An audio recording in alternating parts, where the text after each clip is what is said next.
So I used to be one of those people who would have a bad day and then spend the next 3 days analyzing why I felt so rubbish.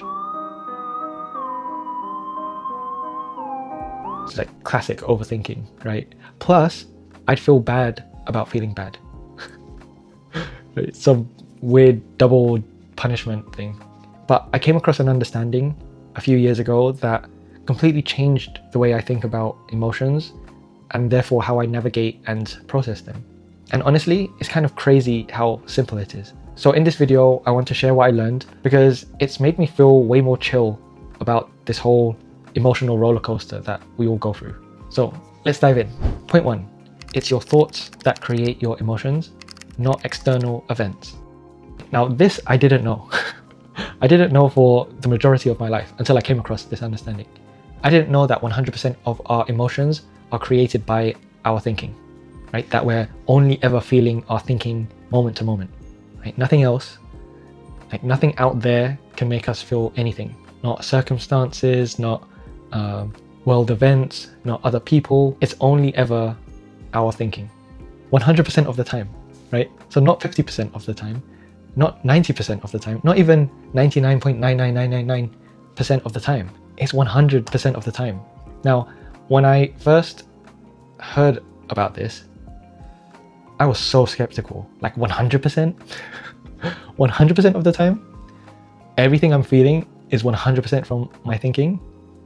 I could see how a large percentage of it could be the case, but not 100%. That's a bit radical. So, and again, the same for you, right? Like, you may feel skeptical as well. Please do not believe me. Do not believe me. Test it for yourself, right? This is what I did. I tested it for myself. I carried on in life, trying to see where I was feeling my thinking, right? And I started seeing it everywhere. It was kind of crazy. The first example I saw was one time when I was walking home and it was nighttime, right? And I don't know if you've had this experience, but I've had this experience a few times. When I'm walking home, there's no one on the roads, right? But for some reason, I feel like there's someone or something behind me. Like, so this is, and you know, you do those quick turns. And I just laughed at myself because I was feeling my thinking. I was feeling the thought that there's someone behind me. So that was the first evidence, right? Another example was with my ex at the time. I used to get really jealous, and so whenever she would go clubbing, right, without me, I would have the thought that she's dancing with other guys. Right, because I wasn't there. I wasn't going, right? I wasn't there. I kind of thought about it. I kind of like reflected on it, and I thought, she's not even at the club yet. Yet I'm feeling jealous. Like nothing's happened yet. Not that anything even would happen, but nothing had happened yet. But I was still feeling jealous. Like why, right? And I that was the second piece of evidence where when I was feeling jealous, it was because I was thinking up scenarios of my then girlfriend cheating on me. Duh, like if anyone thinks that, they're gonna feel jealous. And over and over and over again, like situations or pieces of evidence would highlight to me that all I'm ever feeling is my thinking. It's crazy. So try it for yourself. Try this experiment and go out in your life, and whenever you feel something, just pause and ask yourself, is it coming from the thing that's happening, or is it you're thinking about the thing that's happening? It's kind of wild, but try it. Point 2, thoughts are like weather. They come and go, right? So the nature of thoughts is that they're temporary. They're not permanent, right? They're like clouds passing through the sky. No matter how fast or how slow or how steady, they always pass through. And because we feel our thoughts, and thoughts are temporary, that means that our emotions are also temporary. They're not permanent as well. Now, I get it. Sometimes certain emotions feel permanent, like they don't change, but it only seems that way because the thinking hasn't changed, right? So it gives this experience of constancy. And another nature of thought is that it's illusory, which means they're not real. They seem very real, just like a dream or a nightmare does. But when you wake up to the truth of it, only then do you see the illusory nature of it, right? So however you see a dream or a nightmare, whatever you would call that, let's call it dreamlike, so are all of our thoughts. They're all dreamlike. Point 3, when we think it works some other way, we suffer. So when we don't see that our feelings are coming from our thinking, we suffer. Like mentally and emotionally, we suffer. And whenever we insightfully see that our feelings are coming from our thinking, it really helps. Like our minds quiet down and we feel at peace, right? And all throughout the day, sometimes we see it and sometimes we don't. So it's a journey, right? It's a process. And here's the cool thing. When you know where your feelings are actually coming from, you also know or reveal where they don't come from. So all of this extraneous, unnecessary thinking just starts to drop away, right? And you start to really feel like spaciousness in the mind, or quietness. It's just like very quiet because you're not thinking or churning up all this additional unnecessary thoughts about stuff. So peace of mind or a quieted mind is a byproduct of seeing this.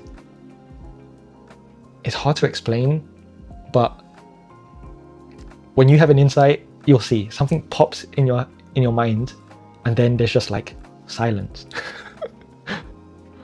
So stay in this conversation and you'll have that experience at some point. And I'd love to hear when you actually do.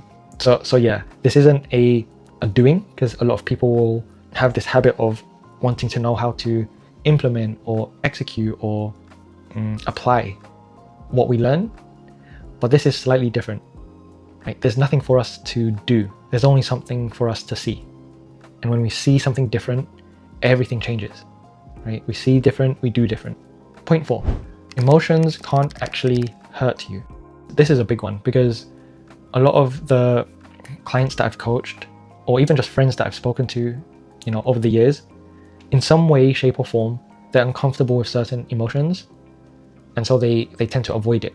But the thing that was helpful for me to understand was that all emotions are just indicators of our thinking in the moment. It's indicating to us the quality of our thinking in this moment. So emotions have a purpose, right? Like all indicators do. So if you think of the petrol gauge in a car, it indicates to you when the petrol is low. Right? Maybe like a warning sign lights up or starts blinking. We don't try to ignore or avoid that blinking light. We're not like, I can't see it. Or try to think positively about it and think like, I have a full tank.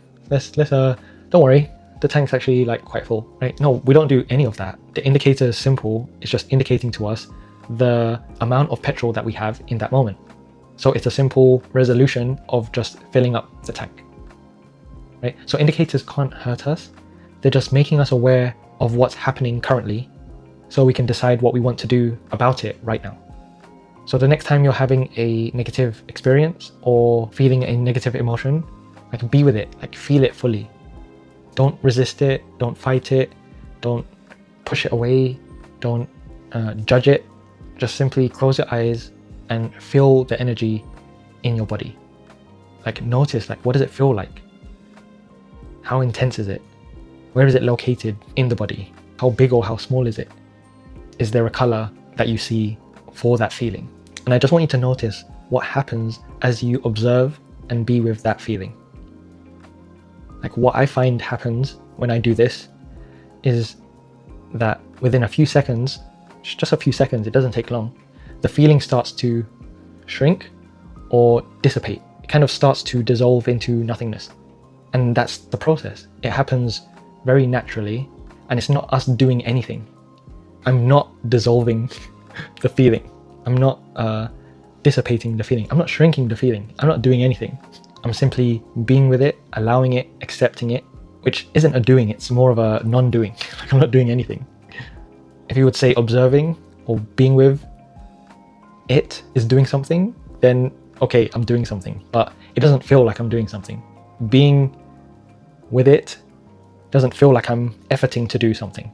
So try it for yourself. The next time you feel overwhelmed with an intense negative emotion, try this short exercise, right? Of just being with it, feeling it, and noticing what happens to the feeling. You'll have thoughts that try to validate why you're feeling what you're feeling. Just leave that aside and just come back to focusing on the feeling. Observe the feeling and notice what happens to the feeling. Does it grow? Does it expand? Does it change shape or form? Does it move around the body? Or does it even start to dissolve and dissipate? The experience will be different for everyone, but see what it is for yourself. And point 5, peace and well-being is our natural state of mind when it's not contaminated with thinking. So well-being is our default state. When we suffer because of the thoughts that we have. We don't suffer because there's something wrong with us, or because there's something wrong with the world, or because there's something wrong with life. We suffer only because of our thinking. And by now you're hopefully starting to see that feeling and processing negative emotions isn't that hard to do. And it isn't even something we do, really. It's simply something that we understand. We understand where the feelings are coming from, our thinking, not what's actually happening. And that naturally resets the mind, quietens the mind, and the emotions start to dissipate. When we see what's going on and we allow the system to take care of itself, it works perfectly. I'm sure you've heard people say like there's a kindness to the system. If we graze our knee or cut our hand, naturally it heals. We don't do the healing, but it's something that just naturally heals it when we allow it to heal. We don't interfere. So no emotion can hurt us, right? The same way that no weather can hurt the sky. They may pass through the sky and have their moment, right? The same as any thought or emotion that we may have, but they can't hurt us. So that's what I've learned about emotions. In summary, thoughts and emotions are temporary. Emotions can't hurt you. They're just reflecting the quality of your thoughts in the moment. And as Sydney Banks quoted, if the only thing people learned was not to be afraid of their experience, that alone would change the world. As this video comes to an end, I'd love to know what's one emotion that you may be avoiding or struggling to process. Drop it in the comments below, and if this video helped you see emotions differently, hit that like button and subscribe for more videos like this. Have a wonderful rest of your day, and I'll see you on the next one. Peace!